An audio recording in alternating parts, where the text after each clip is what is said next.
Erin, it's starting off in the US now for today's newspaper. Some lawmakers are already criticising Joe Biden. This is about his cabinet choices, isn't it, Erin? Yes, that's right, Stuart. It's Politico, focusing on several Asian American, African Americans, and Latino members of Congress who have expressed some dissatisfaction with Joe Biden's nominations for his incoming government, and this as it relates to diversity. Now, Joe Biden has already, as the piece points out, designated an African American woman, a man who was born in Nigeria, an Indian American woman as well to his economic team. But many Democrats are saying that is not enough. What do they want to see? They want to see people of color represented specifically in high-level cabinet positions. Now, it's worth mentioning that for now, Joe Biden's core White House team, as well as the only two cabinet positions that he's announced, are white men.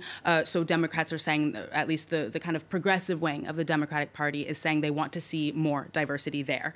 The piece points out that President-elect Biden really does face unprecedented expectations in terms of diversity for his government. Why is that? Because many say that people of color, African Americans, Latino Americans, are actually to thank for his victory in November's election.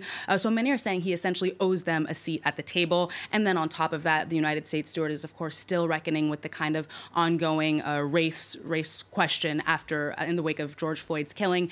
So people are saying that, you know, they'll want people at the table to reflect that debate. And Erin, on that note, you found a piece in another paper. It's really focusing specifically, isn't it, on Black Lives Matter's views on the Biden administration. Yes, absolutely. It's the Washington Post this time who is talking about the divide, as you say, among African Americans with respect to the incoming Biden administration. For some who are profiled in this piece, Biden was really a first choice. For others, he was the pragmatic decision, so the lesser of two evils when compared to Trump and when it comes to race relations.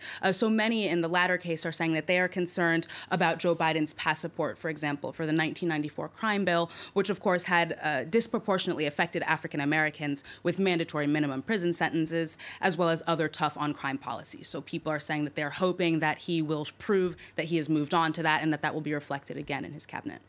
Let's come to France for this next story. Erin's picked out a piece in the French paper Libération, close to my heart, because it focuses on what it's like for young people, not talking about me, I'm talking about my kids, obviously, growing up during the coronavirus pandemic. Yes, that's right, Stuart. It's the cover of today's edition. Libération gathered testimonies from some 30 young people across the country who are sharing their anxieties about being stripped of their social lives, their romantic lives, for those who are single, unemployment, and as well as the economic difficulties that have been brought on by the coronavirus pandemic. So there's two, I think, major takeaways from this piece. The first is that all of the youth profiled say they will not grow up the same way that their parents did. While their parents' generation looks back on their 20s with nostalgia, the generation of people born in the year 2000 say that they're going to be defined by much bleaker realities, not only terrorism, terrorist attacks, and anxiety about climate change, but also, of course, this coronavirus pandemic, especially for people born in the year 2000 who are now going on a full year of kind of a pause in their social lives. But I think the second takeaway is that these crises, at least according to the kids profiled in this piece, say that they have forced this generation to be more optimistic and, most importantly, inventive about how to create a better future for themselves. And many cite the use of social media, how that's helped them spark interest in social justice movements and get involved in things that they may not have been as interested in without the pandemic and without social media.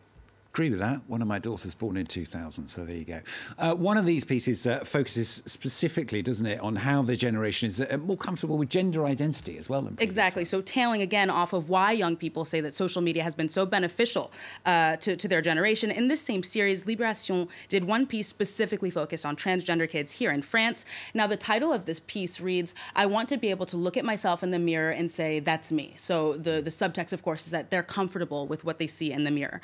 Now, the piece profiles two adolescents, both born as girls, who say thanks to these kind of social media movements, they now feel comfortable in their identity as boys. Now, they, of course, dealt with years of rejection before gradually accepting their transitions, their new gender identities, but say again that social media-based social justice movements that have so defined this generation really helped with that.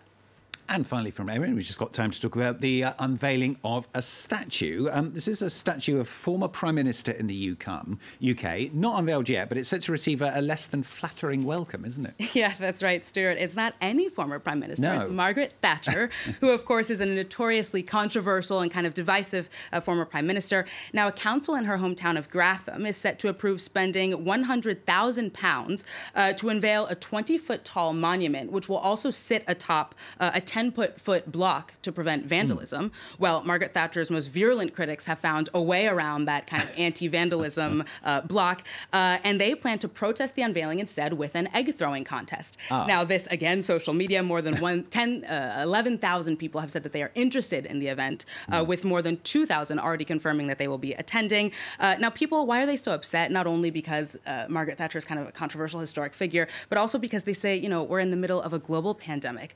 Economic strife is expected. Is it reasonable to spend £100,000 on this statue? So the host of the egg-throwing event has encouraged people to donate money to charitable causes and is offering a benefit to the person or group who donates the most. They will be able to throw the first eggs whenever the statue is unveiled. Very nicely turned around. Well done to them. Thanks very much, Erin. Erin with the newspapers on France 24.